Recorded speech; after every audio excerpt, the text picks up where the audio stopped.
Okay, hey there guys, so we're off to another season that I was somehow able to stay at GT40 even after last season, which I still don't think I've finished uploading that season now that I think about it.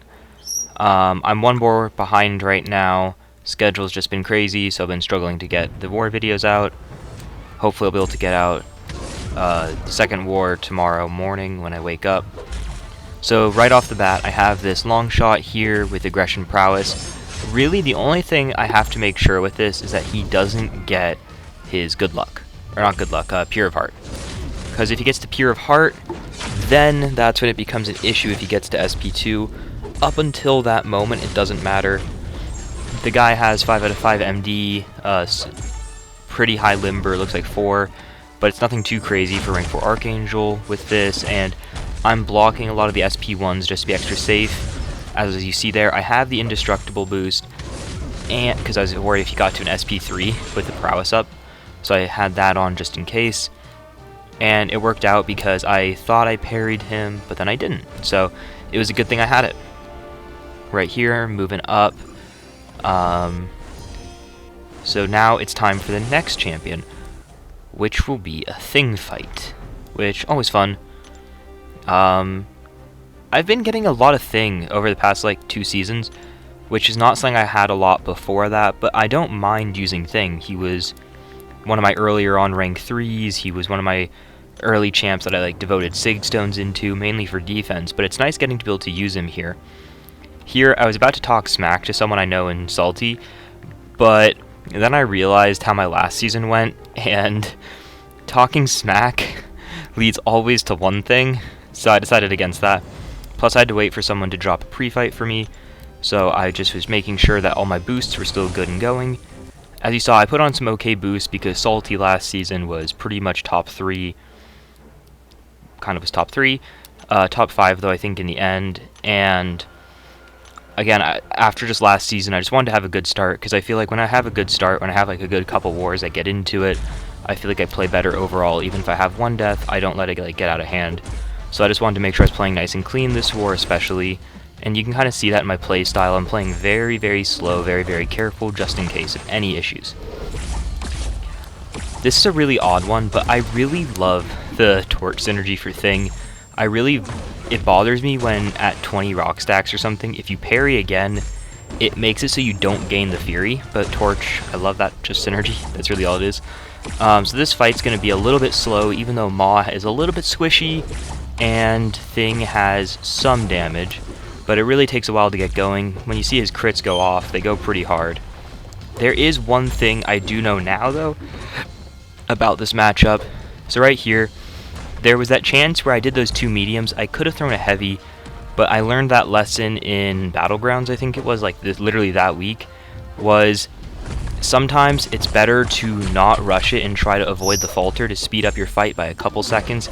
Let the falter play out, because if that last hit doesn't connect at the perfect time, all of a sudden you miss, you degen, he hits you degen some more from a special 2 or something, and it gets bad. So I was just going to play this really, really slow, really, really safe. Once he was under that bar of power, I decided it'd be safe to go for this, but I wanted to get that parry. I should have used my unblockable there, and I still have to mix in that heavy, and right here, I didn't think about it. I wasn't thinking about that. Fortunately, I still had that invulnerability on, if you don't remember, or if you do remember. So fortunately I have that, but Maw does have a degen, so I was just like, okay, I was trying to think, like, how much is this going to do? Class disadvantage, pretty tanky champion, so it was really fine. And so it's just an extra potion or 2 that I gotta use, right? Like, I think I used 1 of each here. So now here is a big moment for this war for me. For as much as everything I was doing was about playing it safe, I make a really poor choice right here. I'm trying to decide if I want to spend a couple extra units and turn on and off suicides, because they would have to go on for the CGR fight, which is this Arcus, and then they have to come right back off for the next fight, because you're not really supposed to use Thing with suicides, at least for us, just because you're ticking from the poison. You get the extra damage, so I'm honestly kind of for using suicides with him, even if you're taking that little bit of poison. So part of the reason why I was considering this is, I don't remember what season that was, but it was that war where I almost died with CGR, and the recoil almost killed me. Or the recoil did kill me? Almost killed me? It would have killed me if I didn't crit like one hit, pretty much. So I was like, you know what? I feel like this fight's going to be a little bit weird. I don't want to take the poison and the recoil damage, so I'm not going to do it.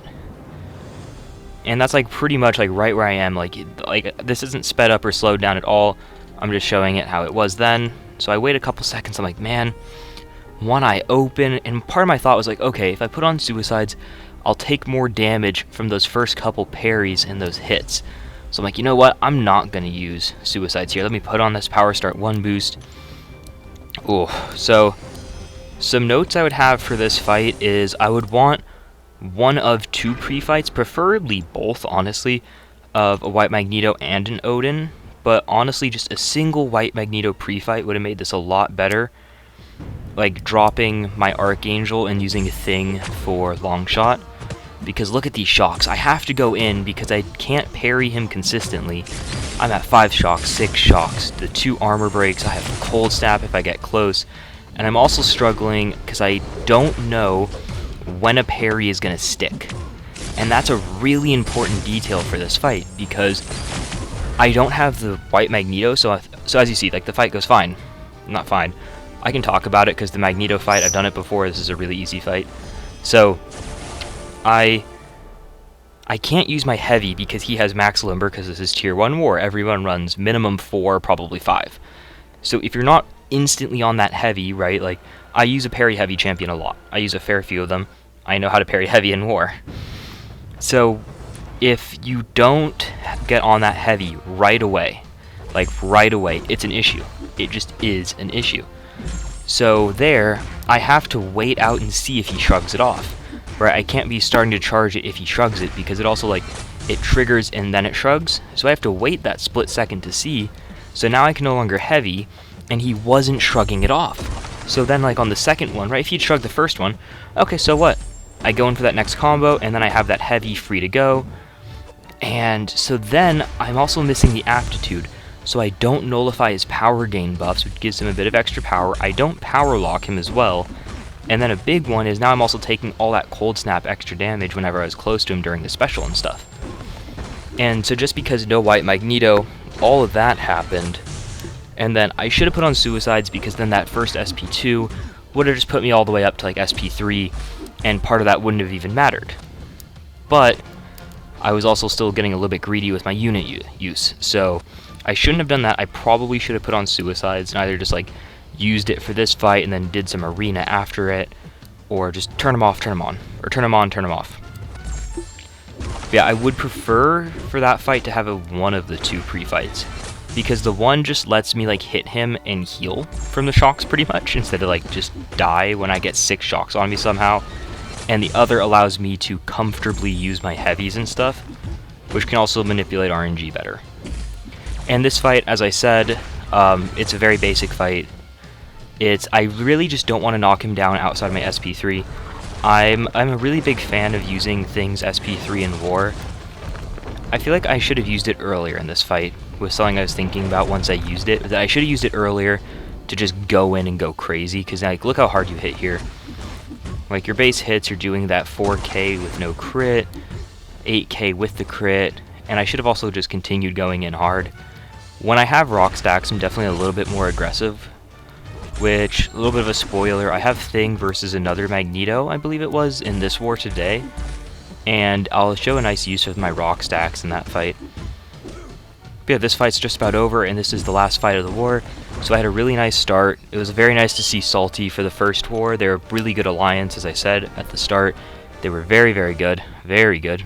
As you saw someone said, CGR was low health. Very, very good war with them. 10-1. I don't feel like it shows it well enough, because I feel like at the start we all knew we kind of had, I don't think it was as like stressful as like when you see TCNJA. We like know we really have to go crazy, but I feel like, at least for me, I respect them enough. Like 10-1, after a certain point you see like an alliance, they're at 1, they're a little bit faster than you just give up a couple extra deaths. So it's a really good war, really great to see them as always. Very fun group to play. They always send out some interesting stuff. Yeah, it was just a really good war, and thank you guys for watching. I hope you guys' first war went well as well, and I'll be seeing you guys soon. Bye!